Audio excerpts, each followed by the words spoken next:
Hi there. I'm Carrie Bonnet, executive function coach and veteran teacher, and welcome to my Brain Boost series, one quick practical strategy to help your student get things done without extra stress. In each video, I share something small, sometimes something very small that you can try right away, something that supports motivation, planning, time management, follow through, things like this. Let's jump into today's tip.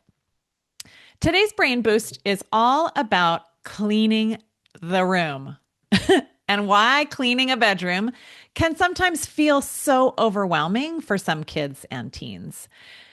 If your child struggles to clean their room, you are definitely not alone. Maybe you ask them to get started and hours go by and it still looks exactly the same.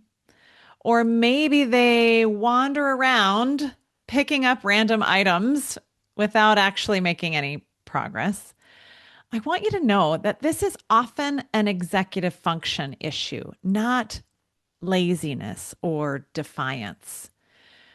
If we think for a minute about all the skills that are required to clean a room, it's kind of a lot.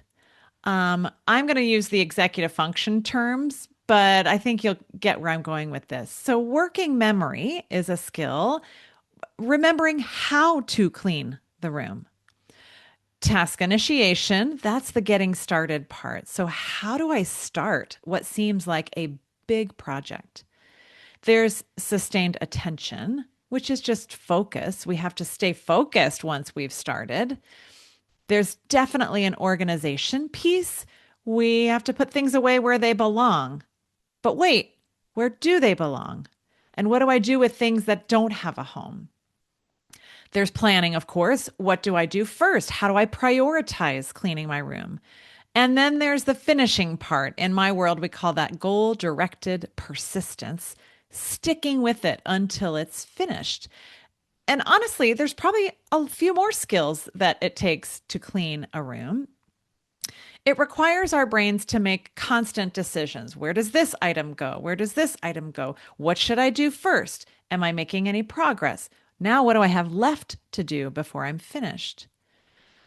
For students with executive function challenges, that can feel incredibly overwhelming.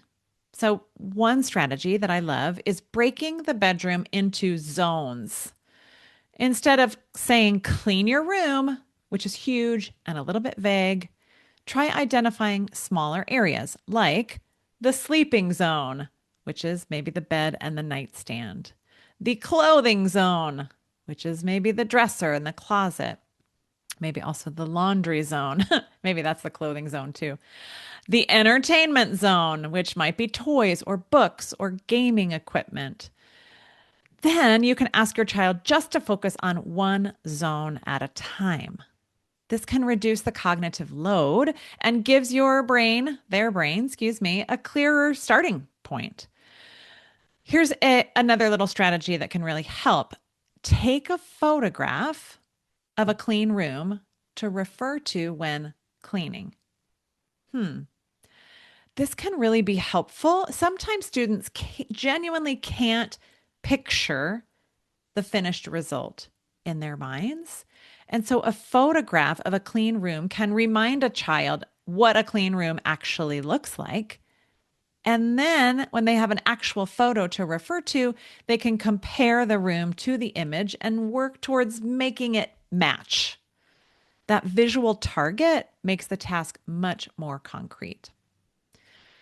The goal here is not perfection. It's helping the brain break a big, overwhelming task into something more manageable and more achievable.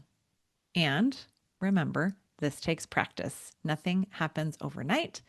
Cleaning independently is a skill set, not something kids or teens automatically know how to do. So, thinking about that and making it more manageable and helping our kids figure out how to do it is the goal. I'll be back soon with another brain boost. If you enjoyed this tip, I'd love for you to schedule a free curiosity call to see if executive function coaching is a good fit for you or for your child.